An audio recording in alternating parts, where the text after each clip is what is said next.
sniffed at both bottles and looked in all the pots, which were quite clean and empty except for a pearl button and 2 pins in one of them, she took up the ABC again to look for Whitby, where her godmother lived. And it was then that she saw the extraordinary name, Where You Want to Go To. This was odd. But the name of the station from which it started was still more extraordinary. For it was not Euston or Cannon Street or Marylebone. The name of the station was Big Wardrobe in Spare Room. And below this name, really quite unusual for a station, Amabel read in small letters, Single fares strictly forbidden. Return tickets, no class, 0.5. Trains leave Big Wardrobe in Spare Room all the time. And under that, in still smaller letters, You had better go now. What would you have done? Rubbed your eyes and thought you were dreaming? Well, if you had, nothing more would have happened. Nothing ever does when you behave like that. Amabel was wiser. She went straight to the big wardrobe and turned its glass handle. "I expect it's only shelves and people's best hats," she said. But she only said it. People often say what they don't mean, so that if things turn out as they don't expect, they can say, "I told you so." But this is most dishonest to oneself, and being dishonest to oneself is almost worse than being dishonest to other people. Amabel would never have done it if she had been herself, but she was out of herself with anger and unhappiness. Of course, it wasn't hats. It was, most amazingly, a crystal cave, very oddly shaped like a railway station. It seemed to be lighted by stars, which is, of course, unusual in a booking office, and over the station clock was a full moon. The clock had no figures, only Now in shining letters all round it 12 times. And the Nows touched, so the clock was bound to be always right. How different from the clock you go to school by! A porter in white satin hurried forward to take Amabel's luggage. Her luggage was the ABC, which she still held in her hand. "Lots of time, miss," he said, grinning in a most friendly way.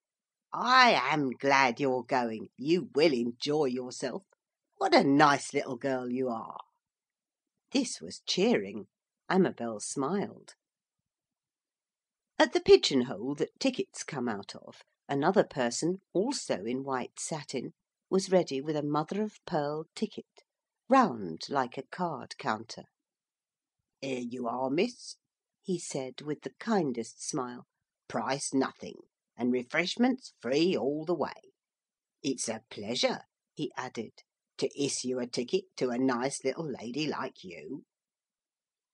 The train was entirely of crystal too, and the cushions were of white satin. There were little buttons such as you have for electric bells, and on them, "What do you want to eat?" "What do you want to drink?" "What do you want to read?" in silver letters. Amabel pressed all the buttons at once, and instantly felt obliged to blink. The blink over, she saw on the cushion by her side a silver tray with vanilla ice, boiled chicken and white sauce, almonds, blanched, peppermint creams and mashed potatoes, and a long glass of lemonade. Beside the tray was a book. It was Mrs. Ewing's Bad-Tempered Family, and it was bound in white vellum. There is nothing more luxurious than eating while you read, unless it be reading while you eat. Amabel did both. They are not the same thing, as you will see if you think the matter over. And just as the last thrill of the last spoonful of ice died away, and the last full stop of the Bad-Tempered Family met Amabel's eye, the train stopped, and hundreds of railway officials in white velvet shouted, "Where you want to go to?" Get out!"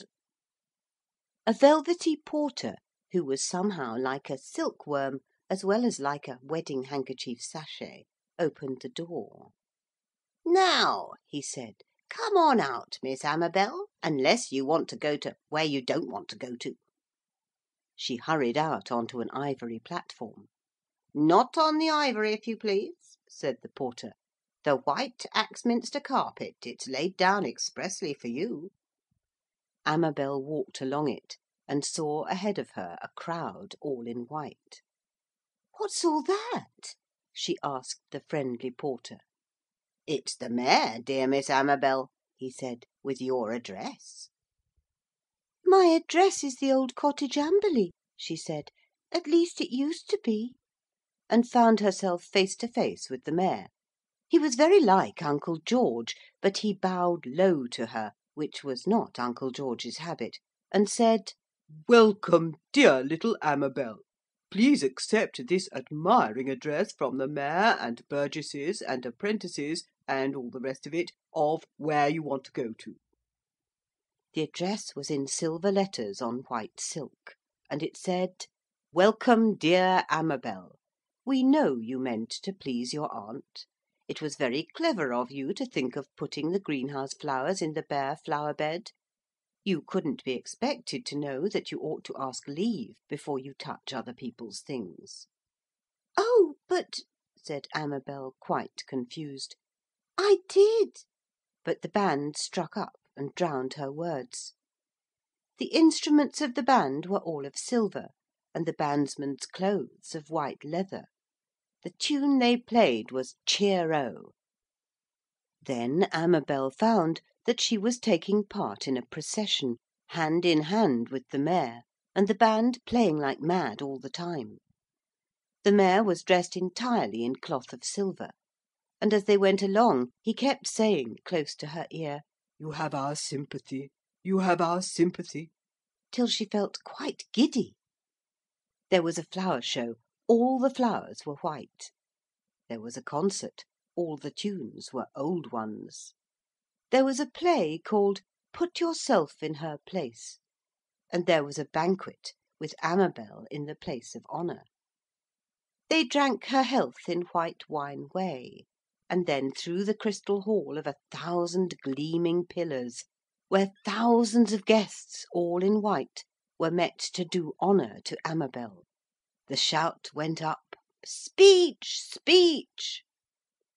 I cannot explain to you what had been going on in Amabel's mind. Perhaps you know.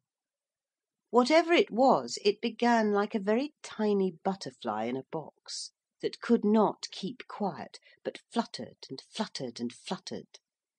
And when the mayor rose and said, "Dear Amabel, you whom we all love and understand, dear Amabel, you who were so unjustly punished for trying to give pleasure to an unresponsive aunt. Poor, ill-used, ill-treated, innocent Amabel, blameless, suffering Amabel, we await your words."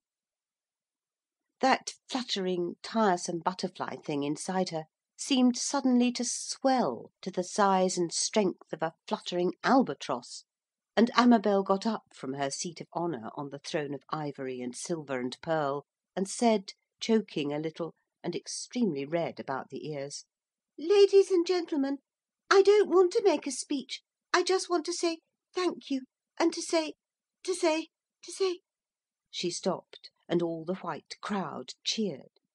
"To say," she went on as the cheers died down, "that I wasn't blameless and innocent and all those nice things.